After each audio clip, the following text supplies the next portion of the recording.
Hey, what's going on, guys? It's Adam from Spirited Systems. We're out here at Coleman's Creek doing some night shooting, and we thought this would be a great opportunity to talk about a hotly debated subject, which is active versus passive aiming.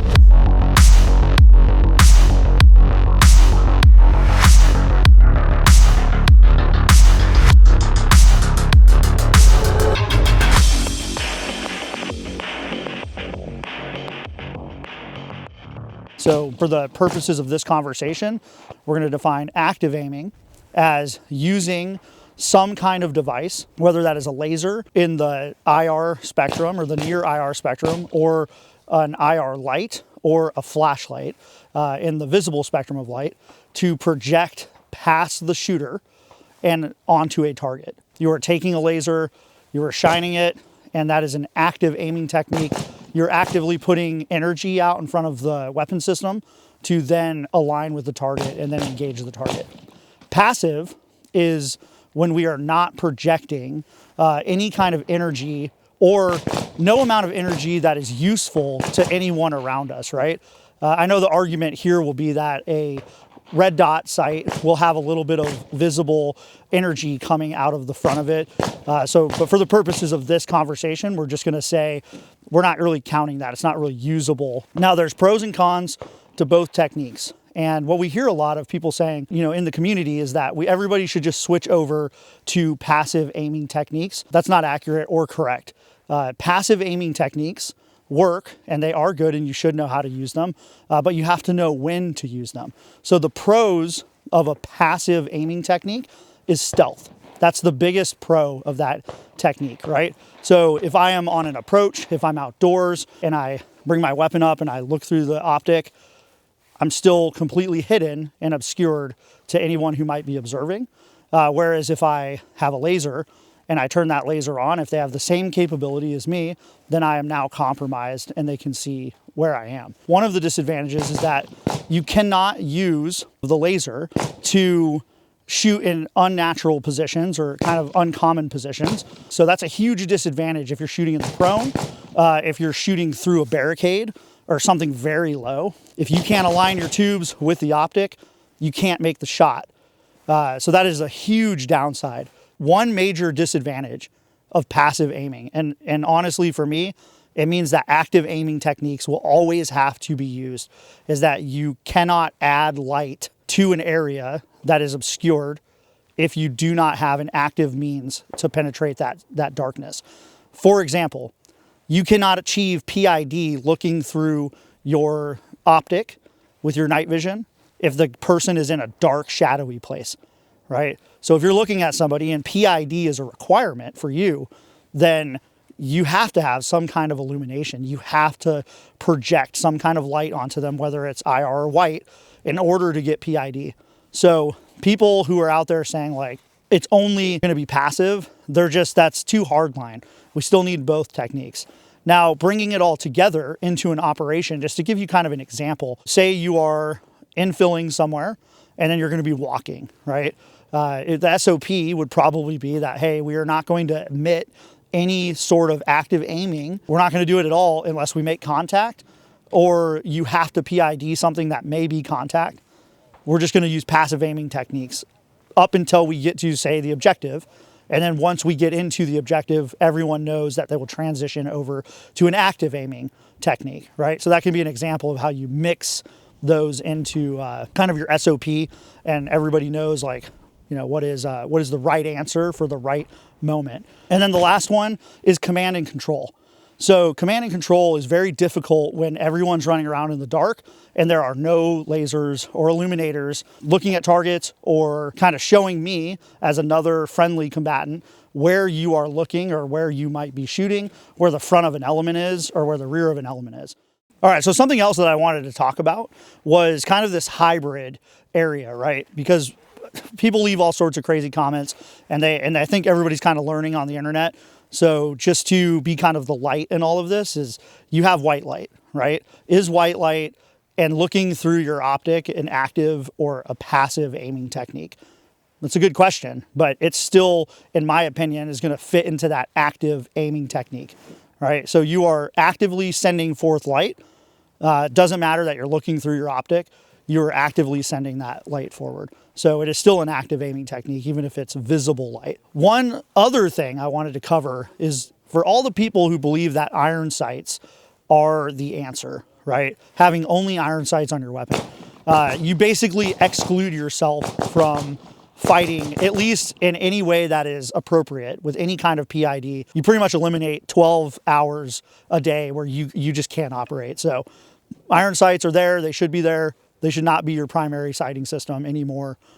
Leave it in, the 1950s or whatever. So that all being said, we talked a lot about active, passive aiming techniques, kind of that hybrid method of using your white light while passively aiming at the same time. We're gonna shoot a bunch of drills tonight, and we're just gonna time them with a shot timer. Nothing serious, but we're going to show you kind of some of the differences in speed, and then we'll talk to the shooters and be like, hey, how did it feel?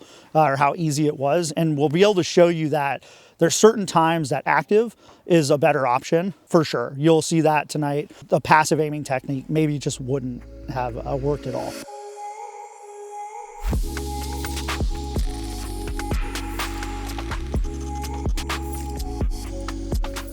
Let's jump into the drills that we're gonna shoot. We're not gonna shoot a bunch of drills, but we have 3 that we've picked out that kind of work multiple things. The first one is 4 aces. 4 aces, if you look it up, it's a common pistol drill, but it works really good for rifle as well. But basically, USPSA target, we're shooting for the A zone, center mass on it, and we're gonna be about 7 yards. From the ready with the rifle, it'll come up, you'll fire 2 rounds, perform an emergency bolt lock reload, and fire 2 more rounds. Do you understand the drill or have any questions? Nope, good to go. All right, shooter ready. Ready? Stand by.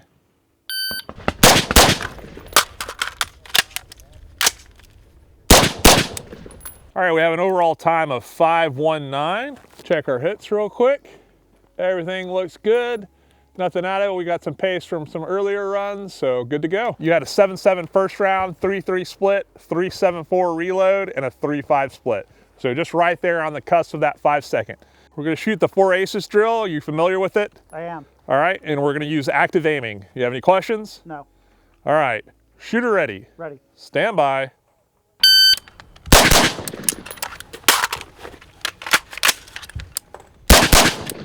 .550. So we had a 9-0 first shot, 1-8 split, 4-19 reload, 2-3 split. Check your target. They're looking still good and clean. All right, 2 in the gun, full back reload from. So we're still gonna do the 4 aces drill, but this time we're gonna do passive aiming. So you're gonna be using your optic, not your IR illuminator. Yep. Any questions? Yep. Are you ready? Stand by.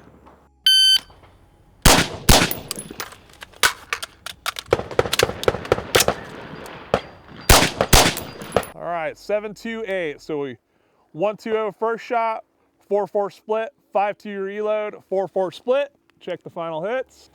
Everything looks good. All right, Adam, we're gonna shoot the 4 aces drill again, but we're gonna use passive aiming. You have any questions? No questions. All right, shooter ready. Ready. Stand by.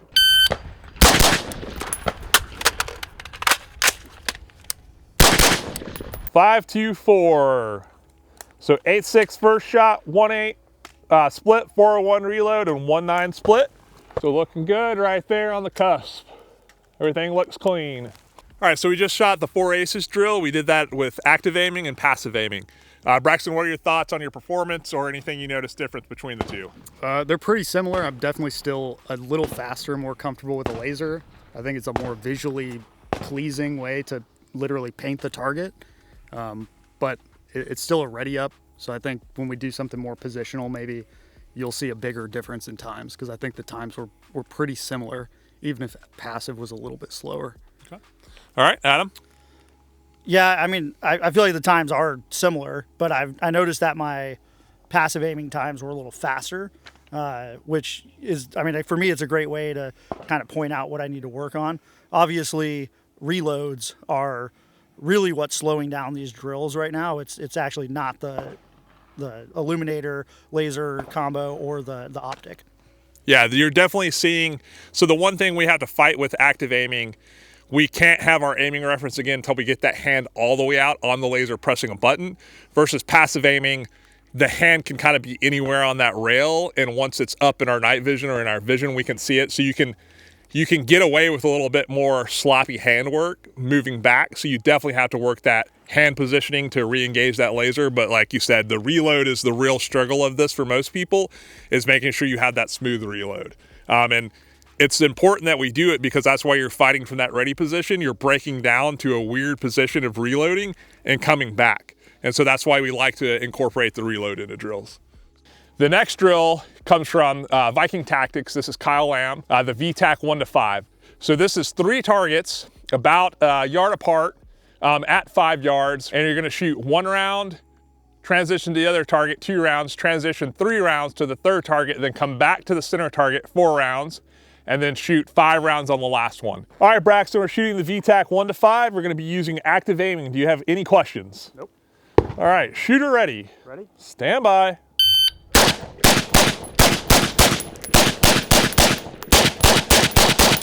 All right, 5:42 overall time, and you just have one right there on that edge too.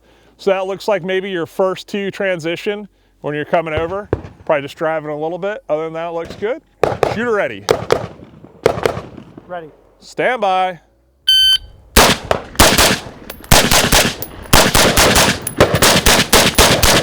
All right, we had a 5.58 overall time. We won't break down all the splits since it's a 15 round drill. Looks like we had 1 round out on the center target, probably that transition back, and then same on this one, just probably overdriving the gun a little bit. All right, Adam, we're gonna shoot the VTAC 1-5 again, but we're gonna use passive aiming. Any questions? No questions. All right, shooter ready. Ready. Stand by.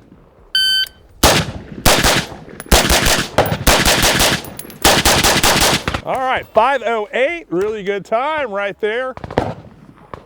And we are clean, very nice, 5:08, clean. All right, Braxton, we're gonna shoot the VTAC 1-5, but this time we're gonna use passive aiming. You have any questions? Nope. Are you ready? Ready? Stand by.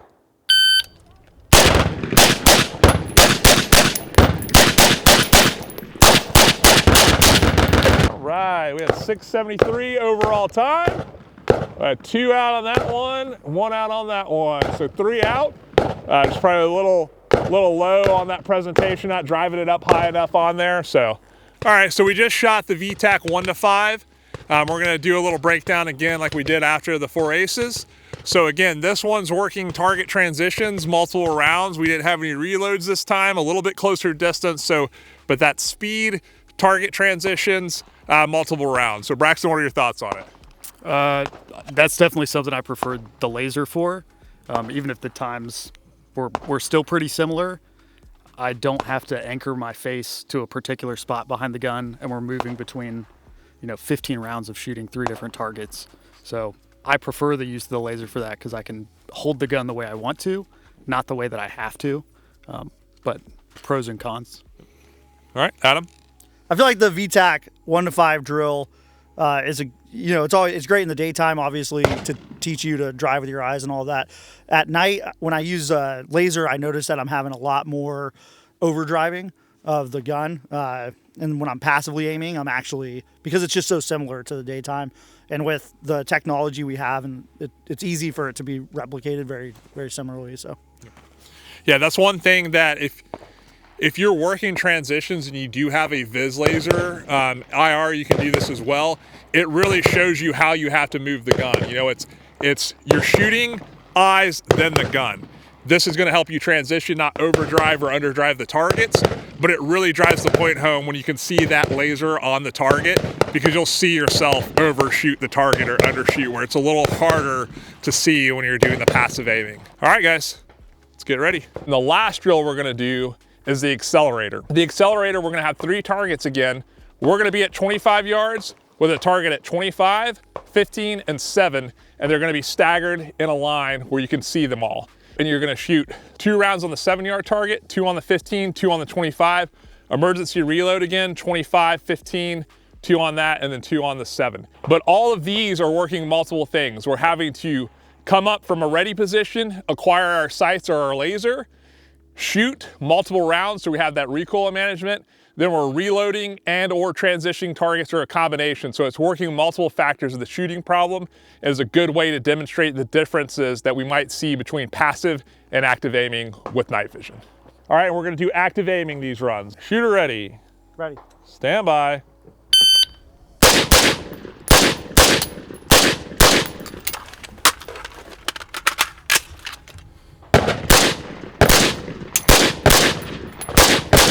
All right, 11:45 that time. All right, I'm gonna go ahead and go down range and check hits real quick. All right, 25 yards, completely clean. All good alphas on that.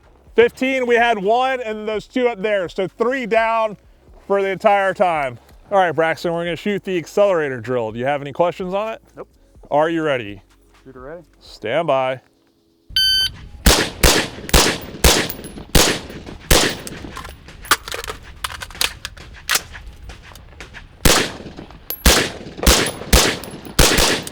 $11:02 overall. Go ahead and make sure the gun is empty. I'm gonna go down range and check hits.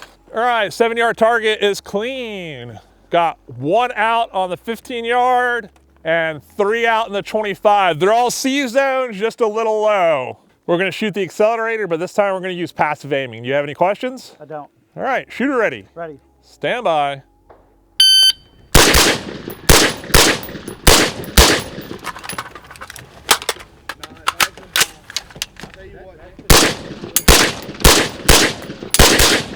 $11:20. All right, go ahead and let your rifle hang. I'll go down and check the hits. All right, 7-yard target is clean, all alphas. 15-yard target, clean, all alphas. 25, those are on the line, touching it, so clean, all alphas.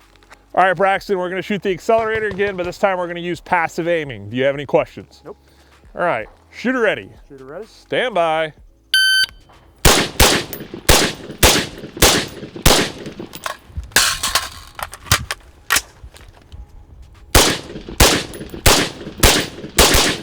All right, 11:01 overall time. I'm gonna go down and check hits. All right, our 7-yard target is clean, all alphas. 15-yard target, excuse me, clean, all alphas. We have 1 Charlie on the 25. So just down 1 Charlie. All right, so we just shot the last drill, the accelerator drill. Again, using passive and active aiming. But what are your thoughts on this, Braxton? Tonight was a very, very good night for passive aiming. There's a ton of lume, and obviously we got other lights going on. Normally, I'd say the laser helps with depth, or I should say the illuminator helps with depth and contrast. But in this case, I felt pretty good about both. Okay. Yeah, I have to agree with Braxton. I think where normally in this drill, I would see the laser illuminator shine once we get out to that 25 meter, but it did feel faster for me with the passive aiming technique because it's just so familiar in the daytime. And I think what's really tripping me up is honestly just getting my hand back onto that grip with the laser to get the illuminator fired. So, yeah, it brings up a huge point, especially having a really good usable vis laser like the Maul does, because you can shoot this stuff at day utilizing that laser. And why it's not going to be the exact same as shooting under night vision with the IR illuminator and laser, it does give you that better practice of the grip and everything like that. So again, why we need to practice every aiming device we have on our gun as much as possible. all right, guys, so there you have it. Active aiming, passive aiming. We try to give you a ton of information that's pretty solid. You're gonna have to draw your own conclusions, but I think by the end of this video, you're going to believe that both techniques are valid and you need to really know both of them. Do me a favor, comment below if we missed anything. We love hearing from you guys. We want to hear your good information. Go ahead and trash us for our shooting times and our misses in the comment section. We know you're gonna do it anyway, so we might as well ask for it. Like and subscribe to the channel, and we'll see you next time.